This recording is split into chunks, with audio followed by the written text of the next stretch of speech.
Hi viewers, இன்னைக்கான வீடியோவில் என்ன நடக்கலாம்னு சொல்லிட்டு பார்க்கலாம். வீடியோக்குள்ளே போகிறதுக்கு முன்னாடி நம்ம சேனலை லைக் அண்ட் சப்ஸ்கிரைப் பண்ணிவிட்டு கொஞ்சம் சப்போர்ட் பண்ணுங்கள்.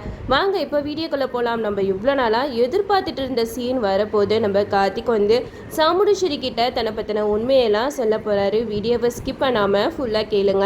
பாட்டி பரம்பரை நகையெல்லாம் கொடுத்ததுக்கு சாமுண்டீஸ்வரி செம்மையாக கோவப்படுறாங்க. என்ன அது கிளவிக்கு ரொம்ப திமுறாயிடுச்சா? இந்த நகையெல்லாம் கொடுத்தா எங்கே நான் அவ கூட வந்து சேர்ந்துருவேன்னு சொல்லிட்டு இந்த நகையெல்லாம் கொடுத்து எங்களை மயக்க பார்க்குதா? நான் இதுக்கெல்லாம் சும்மா விட மாட்டேன். அந்த நகையை நான் மூஞ்சில தூக்கி எறிகிறேன் பாரு அப்படின்னு சொல்லிட்டு அந்த நகையை எடுத்துட்டு போறாங்க. அப்போ ரேவதி சொல்றாங்க, அம்மா நீங்க அப்படியெல்லாம் பண்ணாதீங்கம்மா, பாட்டி நம்ம மேல இருக்கிற பாசத்துல தானே கொடுத்தாங்க, நீங்க இப்படியெல்லாம் பண்ணக்கூடாது, நான் வேணும்னா அந்த நகையை போய் கொடுத்துட்டு வரட்டுமா அப்படின்னு சொல்லிட்டு கேட்க, அதுக்கு சாமுண்டீஸ்வரி சொல்றாங்க, நான் கொடுக்குற விதத்துல கொடுத்தாதான் அவ திரும்பி இந்த வீட்டுக்கே வரமாட்டா அப்படின்னு சொல்லிட்டு கோவத்தோட அந்த நகையை எடுத்துட்டு போறாங்க. அப்போ பரமேஸ்வரி பாட்டி வீட்டுக்கு வந்துட்டு சாமுண்டீஸ்வரி கிளவி அப்படின்னு சொல்லிட்டு கூப்பிடுறாங்க. அப்போ பாட்டியும் வெளியில வராங்க. அந்த நகையெல்லாம் தூக்கி கொண்டு பாட்டி மூஞ்சிலே தூக்கி வீசி எறிகிறாங்க. இதை பார்த்ததுமே பாட்டிக்கு பயங்கர அதிர்ச்சி ஆகுது. என்ன சாமுண்டீஸ்வரி எதுக்காக இப்படியெல்லாம் பண்ணிக்கிட்டு இருக்கு அப்படின்னு சொல்லிட்டு கேட்க, அதுக்கு சாமுண்டீஸ்வரி சொல்றாங்க, என்ன கிளவி இந்த நகையெல்லாம் கொடுத்தா நான் உன் பின்னாடியே வந்துடுவேன் நினைச்சியா? உன் உறவே தேவையில்லைன்னு தானே நாங்கள் ஒதுங்கியிருக்கோம், எதுக்காக எங்க வீட்டுக்கு திரும்ப திரும்ப வந்துக்கிட்டு இருக்க? இந்த நகையெல்லாம் எங்களுக்கு இன்னும் தேவையில்லை அப்படின்னு சொல்லிட்டு அந்த நகையெல்லாம் தூக்கி எரிஞ்சுட்டு போயிடுறாங்க. இதை பார்த்ததுமே பாட்டி வந்து ரொம்பவே மனசுடைஞ்சு போயிடுறாங்க.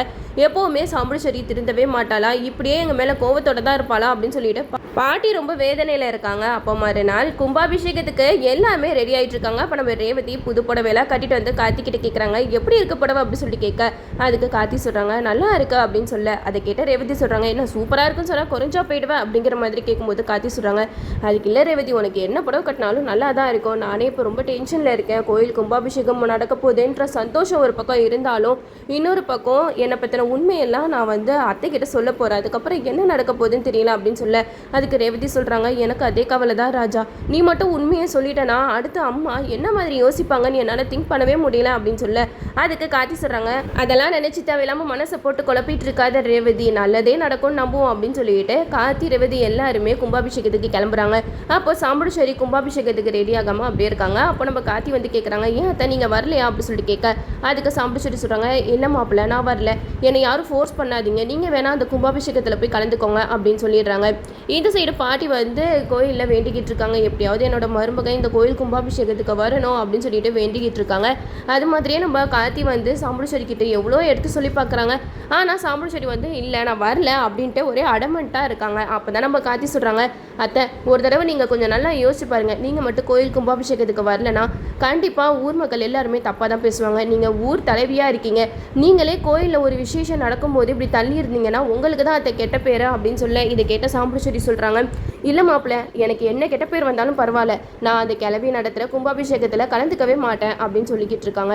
அப்போ நம்ம கார்த்திக்கு வேறு வழி இல்லாமல் சரி என்ன பண்ணுறதுன்ட்டு கிளம்புறாங்க. அப்போ தான் நம்ம பாட்டி ஃபோன் பண்ணுறாங்க, என்னப்பா அத்தை வராளா அப்படின்னு சொல்லிட்டு கேட்க, அதுக்கு கார்த்தி சொல்கிறாங்க, இல்லை பாட்டி நாங்கள் எவ்வளோ கூப்பிட்டு பார்த்தோம், அவங்க வர மாதிரி தெரியல அப்படின்னு சொல்கிறாங்க. அதுக்கு பாட்டி சொல்கிறாங்க, எப்பா உங்கள் மாமனும் அத்தையும் சேர்ந்து தான்ப்பா இந்த கோயில் கும்பாபிஷேகத்தை நடத்தணும், அப்போ தான் பூர்த்தி ஆகும், அவள் வரலனா எதுவுமே நிறைவாக இருக்காதுப்பா, எப்படியாவது சொல்லி கூட்டிட்டு வாப்பா அப்படிங்கிற மாதிரி சொல்லி, இதை கேட்ட கார்த்தியும் சரி பாட்டி நான் இன்னொரு தடவை கூப்பிட்டு பார்க்குறேன் அப்படின்னு சொல்லிட்டு சாமுண்டீஸ்வரி கிட்ட கேட்குறாங்க, அத்தை கொஞ்சம் நல்லா யோசிச்சு பாருங்க அத்தை, இந்த கோயில் கும்பாபிஷேகம் நடந்து முடிஞ்சதுக்கப்புறம் நீங்கள் எப்பயும் போல இருங்க, நீங்கள் எதுக்காக கோயில் கும்பாபிஷேகத்துக்கு வரமாட்டேன் அப்படின்னு சொல்லிட்டு பிடிவாதமாக இருக்கீங்க, பாட்டி மேலே இருக்கிற கோவத்தினால இப்போ உங்களை ஊர் மக்கள் எல்லாருமே தப்பாக தான் பேசுவாங்க அப்படின்னு சொல்ல, இதை கேட்ட சாமுண்டீஸ்வரியும் கொஞ்ச நேரத்தில் யோசிச்சு சரி நான் வரேன் அப்படின்னு சொல்லிட்டு முடிவு பண்ணிடுறாங்க. இதை கேட்ட சந்திரகலாவும், நீ கோயில் கும்பாபிஷேகத்துக்கு போறியா, கோயில் கும்பாபிஷேகம் எப்படி நடக்குதுன்னு பார்ப்போம், அது மட்டும் இல்லாமல் கோயில் கும்பாபிஷேகத்துக்கு அப்புறம் பெரிய சீனே இருக்கா அப்படிங்கிற மாதிரி சந்திரகலா வந்து மனசில் நினச்சிக்கிட்டு இருக்காங்க. இந்த சைடு சிவனாண்டிக்கு கால் பண்ணி சொல்லிடுறாங்க,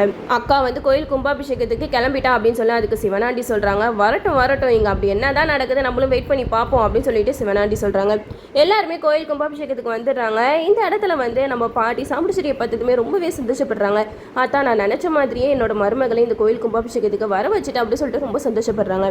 அப்போ நம்ம ரேவதி மட்டும் ஒரே சேடாக இருக்காங்க. அப்போ ரேவதியை பார்த்து நம்ம பாட்டி வந்து கேட்குறாங்க, என்னம்மா கோயில் கும்பாபிஷேகம் களை கட்டிட்டு இருக்கு, நீ மட்டும் ஏன் ரொம்ப சோகமாக இருக்க அப்படின்னு சொல்லிட்டு கேட்க, அதுக்கு ரேவதி சொல்கிறாங்க, இல்லை பாட்டி இந்த கோயில் கும்பாபிஷேகம் முடிஞ்சதுக்கப்புறம் கார்த்தி தன்னை பற்றின உண்மையெல்லாம் அம்மா கிட்ட சொல்லிடுவான், அதுக்கப்புறம் அம்மா என்ன முடிவெடுப்பாங்கன்னு யோசிக்க கூட முடியல, அதை நினச்சாலே எனக்கு பயமாக இருக்குது, ஒரு பக்கம் கோயில் கும்பாபிஷேகம் நடக்க போதே அப்படின்னு சொல்லிட்டு சந்தோஷத்தில் இருக்கிறதா, இன்னொரு பக்கம் கார்த்தி வந்து எல்லா உண்மையை சொல்லிடுவான், அடுத்தது என்ன நடக்குமோன்னு சொல்லிட்டு பயத்தில் இருக்கிறதானே எனக்கு ஒன்றுமே புரியல அப்படிங்கிற மாதிரி நம்ம ரேவதி வந்து பாட்டி கிட்ட சொல்கிறாங்க. இதெல்லாம் கேட்டுட்டு பாட்டி சொல்கிறாங்க, ஏம்மா நீ எதுக்குமே கவலைப்படாத, நான் வந்து அந்த கடவுள்கிட்ட வேண்டியிருக்கேன், கண்டிப்பாக உங்கள் அம்மாவோட மனசு மாறும். என்ன தான் கார்த்திக் வந்து அவனை பற்றின உண்மையை சொன்னாலும் கூட அவன் வந்து கார்த்திக் மேலே கோவப்பட மாட்டா, வீட்டை விட்டு துரத்த மாட்டா, எல்லாமே நல்லதாக நடக்கும்னு நம்புவோம் அப்படிங்கிற மாதிரி பாட்டி வந்து ரேவதியை சமாதானப்படுத்திக்கிட்டு இருக்காங்க. அப்போ ரேவதி மனசில் நினைக்கிறாங்க, பாட்டி நீங்கள் என்ன தான் என்னைய சமாதானப்படுத்தினாலும் சரி, இந்த பரம்பரை நகையை வீட்டுக்கு எடுத்துகிட்டு வந்ததுக்கே அம்மா அவ்வளோ கோவப்பட்டாங்க, ஆனால் இவ்வளோ நாளாக கார்த்தி வந்து தன்னோட அடையாளத்தையே மறைச்சிட்டு வீட்டில் ஏமாற்றிட்டு இருந்திருக்கான் அப்படிங்கிற விஷயம் தெரிஞ்சிச்சுன்னா அம்மா கண்டிப்பாக கார்த்தியை வீட்டில் தங்க வைக்கவே மாட்டாங்க, வீட்டை விட்டு மட்டும் இல்லை இந்த ஊரை விட்டே துரத்திடுவாங்க. அப்புறம் என்னோட வாழ்க்கை என்ன ஆகுறது அப்படிங்கிற மாதிரி நம்ம ரேவதி நினச்சி ரொம்பவே கவலைப்பட்டுட்டு இருக்காங்க. இந்த இடத்துல கோயில் கும்பாபிஷேகமும் நல்லபடியாக நடந்து முடிஞ்சிடும். அதுக்கப்புறம் நம்ம கார்த்திக் வந்து நேரடியாக போயிட்டு சாமுண்டீஸ்வரி கிட்ட தன்னை பற்றின உண்மை எல்லாத்தையுமே சொல்லிடுவாங்க. அந்த கேப்பில் நம்ம ரேவதி ஏதாவது நாடகம் ஆடினா கூட ஆடலாம். ஆனால் என்ன தான் இருந்தாலும் கார்த்திக் சொல்லாமல் போனாலும் நம்ம தீபாவதி வந்து கார்த்தியை பற்றின விஷயம் எல்லாத்தையுமே நம்ம சாமுண்டீஸ்வரி கிட்ட ஒரு நாள் இல்லை ஒரு நாள் சொல்ல தான் போகிறாங்க. ஏன்னா தீபாவதி வந்து கார்த்தியோட நேர்மையை தான் பார்க்குறாங்க. ஏன்னா தீபாவதி கிட்ட கார்த்தி ஆல்ரெடி சொல்லியிருப்பாங்க, இந்த கோயில் கும்பாபிஷேகம் முடிகிற வரைக்கும் எங்களுக்கு டைம் கொடுங்க, இந்த கோயில் கும்பாபிஷேகம் முடிஞ்சதுக்கப்புறம் நானே எல்லா உண்மையுமே எங்கள் அத்தை கிட்ட போய் சொல்லிடுவேன் அப்படின்னு சொல்லிட்டு தீபாவதி கிட்ட சொல்லியிருப்பாங்க. கார்த்தியோட பேச்சை நம்பி தான் நம்ம தீபாவதி இப்போ வரைக்குமே சாமுண்டீஸ்வரி கிட்ட எந்த உண்மையும் சொல்லாமல் இருந்திருப்பாங்க. அதனால ரெண்டு பேர்த்துல யாராவது ஒருத்தவங்க மூலமாக நம்ம சாமுண்டீஸ்வரிக்கு கார்த்தியை பற்றின உண்மையெல்லாம் தெரிய வரதான் போகுது. தெரிஞ்சதுக்கப்புறம் கார்த்தியை நம்ம சாமுண்டீஸ்வரி ஏற்றுப்பாங்களா, அப்படி இல்லைனா கார்த்தியை வீட்டை விட்டு துரத்துவாங்களான்னு சொல்லிட்டு நம்மளும் வெயிட் பண்ணி தான் பார்க்கணும். என்னதான் இருந்தாலும் சாமுண்டீஸ்வரி செம்ம கோவத்தில் இருப்பாங்க. ஏன்னா நம்ம பரமேஸ்வரியோட பேரை யார் அப்படிங்கிறத கண்டுபிடிக்கிறதுக்காக சாமுண்டீஸ்வரியும் கொஞ்சம் நெஞ்சம் கஷ்டப்படலை, எவ்வளவோ ட்ரை பண்ணிக்கிட்டு இருக்காங்க, அவன் யார் அப்படிங்கிறத நான் பார்த்தே ஆகணும் அப்படின்ட்டு அவங்க எவ்வளோ பிளான் பண்ணப்ப நம்ம கார்த்திக் வந்து அவங்க புத்திசாலித்தனத்தை வச்சு எப்படியோ சாமுண்டீஸ்வரி கிட்ட இருந்து எஸ்கேப் ஆகிட்டே இருந்தாங்க.